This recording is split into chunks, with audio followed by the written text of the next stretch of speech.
नमस्कार, आपका हमारे न्यूज चैनल UQ24 न्यूज में स्वागत है। देहरादून में आंगनबाड़ी वर्कर्स का सीएम आवास कुछ 18,000 मानदेय समेत इन मांगों को लेकर बोला हल्ला। उत्तराखंड में आंगनबाड़ी वर्कर और सेविकाएं लंबे समय से 18,000 रुपए मानदेय देने, सुपरवाइजर के पद पर पदोन्नति आदि की मांग कर रहे हैं, लेकिन आज तक उनकी मांग पूरी नहीं हो पाई है। यही वजह है कि अब उन्हें सड़कों पर उतरकर सरकार के खिलाफ प्रदर्शन करना पड़ रहा है। सोमवार 25 सितंबर को भी विभिन्न मांगों को लेकर आंगनबाड़ी वर्कर्स ने सीएम आवास कूच किया। इस दौरान वे सरकार पर जमकर बरसी। ऋषिकेश में बाइक चुराने वाले यूपी के 2 युवक गिरफ्तार, मोबाइल दुकानदार ने लगाया मौत को गले। मुनिकीरेती थाना क्षेत्र के ढालवाला से चुराई गई बाइक को पुलिस ने बरामद कर लिया है। साथ ही बाइक चुराने वाले 2 युवकों को भी दबोचा है, जिन्हें पुलिस ने कोर्ट में पेश कर सलाखों के पीछे भेज दिया है। वहीं एक शख्स ने अपनी दुकान में सुसाइड कर लिया।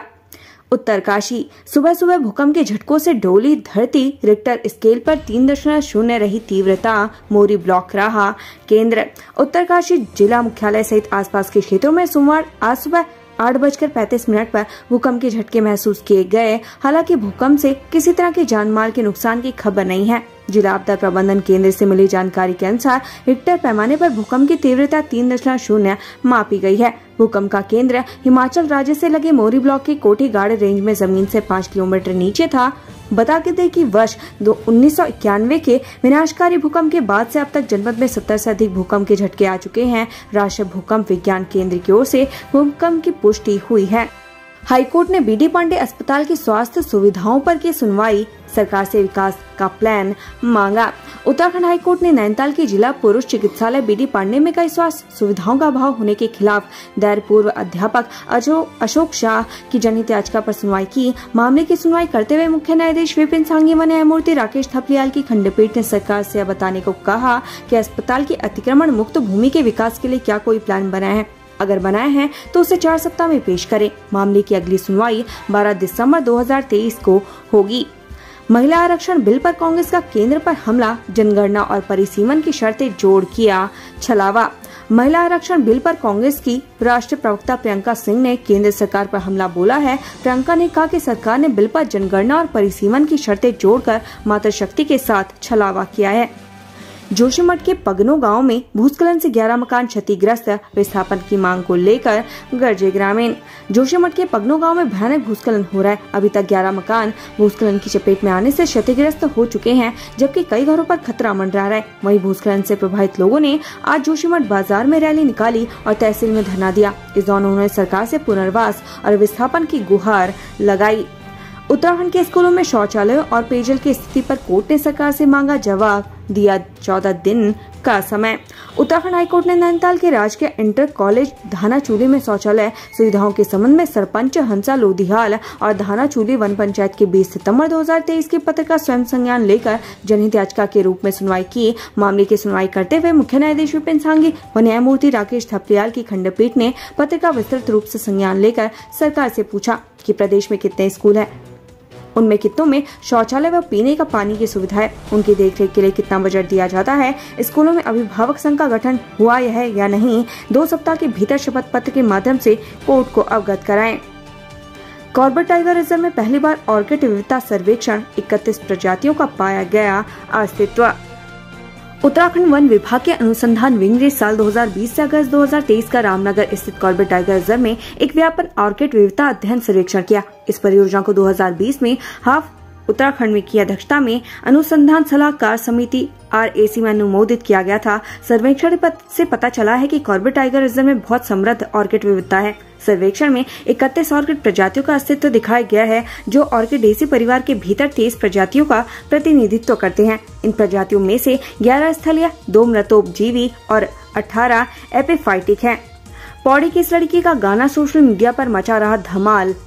पौड़ी जिले में नैनीडांडा ब्लॉक की एक छात्रा अपनी सुरीली आवाज से लोगों का दिल जीत रही है। कक्षा 8 में पढ़ने वाली छात्रा विपाशा द्वारा किया गया गढ़वाली गीत इन दिनों सोशल मीडिया पर जमकर वायरल हो रहा है। विपाशा राजकीय पूर्व माध्यमिक विद्यालय अदवाड़ी में पढ़ती हैं, लेकिन पढ़ाई के साथ साथ उसने गायकी को भी अपना हुनर बनाया है। विपाशा ने बताया कि उसे मौका मिला तो वे गढ़वाली लोक गायक नरेंद्र सिंह नेगी, मीना राणा, गजेंद्र राणा के साथ गाना गाएंगी। विपाशा की सुरीली आवाज के स्कूल प्रधानाचार्य व कई लोग कायल हैं। साथ ही विपाशा की प्रतिभा को देखकर उसे प्रोत्साहित करते रहते हैं। विपाशा हिंदी भोजपुरी में गाना गाती हैं, लेकिन प्रधानाचार्य के आग्रह पर वह गढ़वाली गीतों पर सुर दे रही हैं। वहीं विपाशा के गीतों को सोशल मीडिया यूजर्स काफी पसंद कर रहे हैं। साथ ही विपाशा का कहना है कि वो अपनी लोक संस्कृति को पूरे विश्व में पहचान दिलाना चाहती है। डेंगू इन देहरादून। डेंगू के कहर के बाद भी जागरूक नहीं हो रहे देहरादून के लोग। अब तक हो चुका 18 लाख का जुर्माना। डेंगू के मामले बढ़ने के बाद भी देहरादून में लोग लापरवाही कर रहे हैं। नगर निगम की टीम को कई जगह निरीक्षण में डेंगू के लार्वा मिले हैं। देहरादून में घर और प्रतिष्ठानों में डेंगू के लार्वा मिलने तक अब तक 10 लाख रुपए का जुर्माना किया जा चुका है। लालकुआं आंचल दुग्ध संघ प्लांट में अमोनिया गैस का रिसाव, कई कर्मचारियों की बिगड़ी तबियत, अस्पताल में भर्ती। आंचल दुग्ध संघ में प्लांट में अमोनिया गैस के रिसाव होने से कई कर्मचारियों की तबियत बिगड़ गई, जिन्हें हॉस्पिटल में भर्ती करवाया गया। वहीं मामला सामने आने के बाद एसडीएम परितोष वर्मा ने जांच के आदेश दे दिए हैं। वहीं दुग्ध संघ के अध्यक्ष का कहना है कि फिलहाल गैस से पीड़ित कर्मचारी खतरे से बाहर हैं। कुछ को प्राथमिक उपचार के बाद छुट्टी भी दे दी गई है। सीएम धामी के नेतृत्व में डेलीगेशन लंदन के लिए रवाना, उद्योगपतियों के साथ करेंगे बैठक। उत्तराखंड में आगामी ग्लोबल इन्वेस्टर समिट को लेकर तैयारियां जोरों पर चल रही हैं। इसी क्रम में मुख्यमंत्री पुष्कर सिंह धामी के नेतृत्व में उत्तराखंड सरकार का एक डेलीगेशन लंदन रवाना हो गया, जिसका मकसद निवेशकों को उत्तराखंड में निवेश करने के प्रति आकर्षित करना है। गौला नदी में 1 अक्टूबर से शुरू होगा खनन कार्य, नदी में पानी बन सकता है बाधा। इस बार गौला और अन्य नदियों में 1 अक्टूबर से खनिज खनन निकासी कार्य शुरू होगा, जिसके लिए कुमाऊं विकास निगम ने तैयारियां तेज कर दी हैं। वहीं अभी भी गौला नदी का जलस्तर कम नहीं हुआ है। विभाग जलस्तर के कम होने का इंतजार कर रहा है। शादीशुदा महिला के प्यार में अंधी हुई युवती, शादी करने की जिद पर अड़ी, परिजन पहुंचे थाने। शहर में एक अनोखे प्यार का मामला देखने को मिला है। कोतवाली के बाहर चल रहे ड्रामे की चर्चा कुछ ही समय में पूरे नगर में फैल गई, जहां एक युवती पर महिला के प्यार का ऐसा खुमार छाया कि उसने परिजनों के साथ जाने से इनकार कर दिया। परिजन बेटी को मनाते हार गए तो कोतवाली में शरणी। पुलिस ने युवती के बालिग होने की बात कहते हुए मामले से पल्ला झाड़ लिया। जैसे ही शहर के लोगों को इस बात की भनक लगी, कोतवाली परिसर में भीड़ जुटनी शुरू हो गयी। नैनीताल का नंदा देवी मेला राजकीय मेला घोषित, सतपाल महाराज ने जिले को दी 14 करोड़ से ज्यादा योजनाओं की सौगात। उत्तराखंड सरकार ने नैनीताल के मामा नंदा देवी मेले को राजकीय मेला घोषित कर दिया है। पर्यटन मंत्री सतपाल महाराज ने नैनीताल दौरे के दौरान इसकी घोषणा की। इसके साथ ही सतपाल महाराज ने नैनीताल जिले के लिए 14 करोड़ रुपए से ज्यादा की योजनाओं का शिलान्यास किया। कैबिनेट मंत्री सतपाल महाराज ने कहा कि प्रधानमंत्री नरेंद्र मोदी के उत्तराखंड दौरे की तैयारियां पूरी कर ली गई हैं। रास्ते से गायब सीमेंट से भरा ट्रक बरामद, 2 सगे भाई समेत 3 गिरफ्तार। पुलिस ने पंजाब से विकास नगर के लिए चले सीमेंट से भरे ट्रक को बरामद कर लिया है। साथ ही पुलिस ने मामले में 2 सगे भाइयों को समेत 3 को गिरफ्तार किया है। आरोपी ने बीच में सीमेंट का सौदा कर लिया था। ट्रक स्वामी की तहरीर पर पुलिस ने मुकदमा दर्ज कर पड़ताल में जुटी है। गणेश महोत्सव में डांडिया नृत्य देख मंत्रमुग्ध हुए लोग। हल्द्वानी में बच्चों ने डांडिया नृत्य प्रस्तुत कर श्रद्धालुओं को मंत्रमुग्ध कर दिया। गणपति बाप्पा मोरया के जयकारों से नगर गुंजायमान रहा। इस दौरान भजन संध्या के साथ ही सांस्कृतिक कार्यक्रमों पर भी प्रस्तुति दी गई। गणेश महोत्सव में धार्मिक सांस्कृतिक कार्यक्रमों के साथ साथ विधि विधान से भगवान गणेश पूजन किया जा रहा है। शहर में रोज अलग अलग प्रकार के कार्यक्रम आयोजित किए जा रहे हैं। बता दें कि हल्द्वानी के प्राचीन शिव मंदिर में गणेश महोत्सव के बीच इंडिया नृत्य की खूबसूरत झलक देखने को मिली। शहर में कई जगह गणेश महोत्सव के कार्यक्रम आयोजित किए गए, जिसको लेकर लोगों में खासा उत्साह देखने को मिला। साथ ही कार्यक्रम का लोगों ने जमकर लुत्फ उठाया। वहीं मां नंदा सुनंदा के भक्ति गीतों पर बच्चों की शानदार प्रस्तुति ने सबका मन मोह लिया। सांस्कृतिक कार्यक्रम को देखने के लिए काफी संख्या में लोग पहुंचे। कार्यक्रम में बच्चों ने अपनी प्रतिभा से मौजूद लोगों को थिरकने पर मजबूर कर दिया। सभी ने उनके नृत्य कला पर शाबाशी दी। वहीं इस अवसर पर देर रात तक सांस्कृतिक कार्यक्रम चलते रहे। महिला को घायल करने वाले आरोपियों की तलाश तेज, ग्राम प्रधान पति पर छेड़छाड़ का आरोप, मुकदमा दर्ज। लक्सर में पुलिस ने आपसी रंजिश में महिला को घायल करने वाले आरोपियों के खिलाफ मुकदमा दर्ज कर जांच तेज कर दी है, जबकि महिला की हालत अभी भी गंभीर बनी हुई है। वहीं दूसरी ओर लक्सर क्षेत्र में ग्रामीण ने ग्राम प्रधान पति पर घर में घुसकर युवती के साथ छेड़खानी करने का आरोप मंडा है।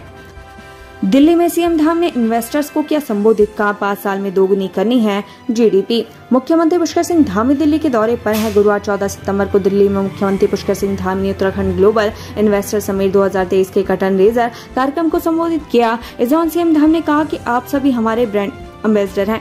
हमारी सरकार का प्रयास अगले 5 सालों में उत्तराखंड की जीडीपी को दोगुना करना है। बॉबी पवार ने धामी सरकार के नकल विरोधी कानून को बताया कमजोर, पेपर लीक और भर्ती घोटाले की सीबीआई जांच की मांग। उत्तराखंड बेरोजगार संघ के अध्यक्ष बॉबी पवार का कहना है कि धामी सरकार का नकल विरोधी कानून कमजोर है। कमजोर कानून के कारण ही नकल माफिया जेल से बाहर आ रहे हैं। बॉबी ने इसके लिए हाकम सिंह का उदाहरण दिया। बॉबी पवार ने कहा कि सरकार के कई अधिकारी सफेद पोश भर्ती घोटालों में शामिल है, इसलिए सरकार इसकी सीबीआई जाँच नहीं करा रही है। मसूरी में पाबंदी के बाद पास हुए 1042 नक्शे, सर्वे रिपोर्ट आते ही बढ़ेगी भवन स्वामी की मुश्किलें। मसूरी में नोटिफाइड और अननोटिफाइड एस्टेट का सर्वे पूरा होने से पूर्व उन आवासीय और व्यावसायिक निर्माणों को लेकर चिंता बढ़ गई है जो सर्वे से सीधे प्रभावित होने जा रहे हैं। नगर पालिका मसूरी और MDDA ने दस्तावेज खंगालने शुरू कर दिए हैं। MBBS छात्र पढ़ेंगे मध्य प्रदेश की हिंदी मीडियम किताबें, इसी साल से शुरू हो रहा है पाठ्यक्रम। उत्तराखंड में MBBS के छात्रों की हिंदी मीडियम पढ़ाई जल्दी शुरू हो जाएगी, लेकिन छात्र 1 साल तक मध्य प्रदेश में चल रहे हिंदी मीडियम का पाठ्यक्रम करेंगे। अगले साल से नए प्रकाशक की किताबें उपलब्ध कराई जाएगी। प्रदेश के चारों मेडिकल कॉलेज के छात्रों को मध्य प्रदेश की किताबें उपलब्ध कराई जाएगी। केश पर कला, भाजपा प्रदेश अध्यक्ष के बयान पर छिड़ा बवाल, अब केश काटकर CM को भेजेंगे कांग्रेस के बड़े नेता। अंकिता भंडारी हत्याकांड मामले में कांग्रेस की महिला नेत्रियों के केश उतरवाने के मामले में प्रदेश में राजनीतिक माहौल गर्मा गया है। भाजपा प्रदेश अध्यक्ष महेंद्र भट्ट के बयान के बाद कांग्रेस ने भी पलटवार किया। पार्टी का कहना है कि सरकार को चेताने के लिए महिला नेत्रियों के बाद कांग्रेस के बड़े नेता भी अब अपने केश दान कर CM धामी को भेजेंगे। सूखाताल सौंदर्यीकरण मामले पर हाईकोर्ट में सुनवाई, वेटलैंड अथॉरिटी से मांगे 30 दिन में रिपोर्ट। उत्तराखंड हाईकोर्ट ने सूखाताल में सौंदर्यीकरण के नाम पर हो रहे भारी भरकम निर्माण कार्यों पर रोक व अतिक्रमण हटाने को लेकर स्वयं संज्ञान लिए जाने वाली जनहित याचिका पर सुनवाई की। मामले की सुनवाई के बाद मुख्य न्यायाधीश विपिन सांघी व न्यायमूर्ति राकेश थपलियाल की खंडपीठ ने प्रदेश में वेटलैंड के बारे में अथॉरिटी से 1 माह के भीतर रिपोर्ट पेश करने को कहा है। साथ ही झील के आसपास रहने वाले लोगों के प्रार्थना पत्र को खारिज कर दिया है। उत्तराखंड से संबंधित ऐसी ही खबरें पाने के लिए हमारे चैनल को लाइक व सब्सक्राइब जरूर करें। धन्यवाद।